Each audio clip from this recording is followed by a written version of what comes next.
So we've seen a few different ways to go about paying the medical covered drugs.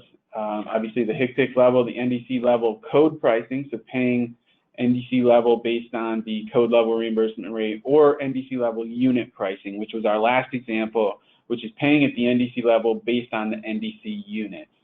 So this slide here, we're going to talk a little bit about some things to consider when trying to determine which is the appropriate methodology for your organization. We'll review some of the pros and cons. So HCPCS level pricing, the pros are that the NDC is not required.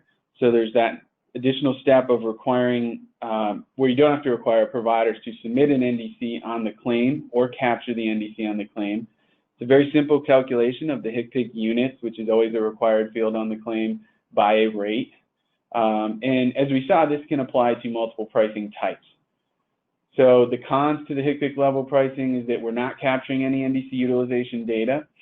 There's the potential for overpayment on lower cost generics. So when lower cost generics are being utilized, if you're paying at a median code level price, you're potentially overpaying for those products.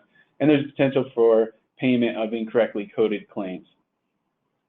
NDC level code pricing. So the pros here are that we're validating that HCPCS to NDC relationship. Payment rate is specific to the NDC administered. And in this case, you don't need that unit conversion factor as part of our calculation. However, the cons here are that there is a potential payment now on the higher cost brand products because we are paying specific to the NDC. So if your provider has selected a higher cost brand NDC and we're paying for that NDC, we're paying for a higher product when potentially there was lower cost alternatives available. So it does not encourage the use of the generic or the lowest cost products. NDC level unit pricing, very similar from a pro-cons perspective.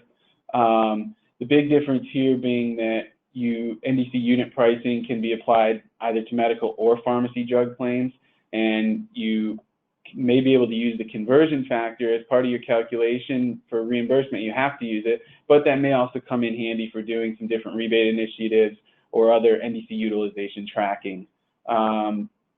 Downfall here is the same as the NDC level code pricing, but there's an additional con, in our opinion, of it requires this additional conversion factor in the price calculation, and you still have that same potential for overpayment as NDC level code pricing.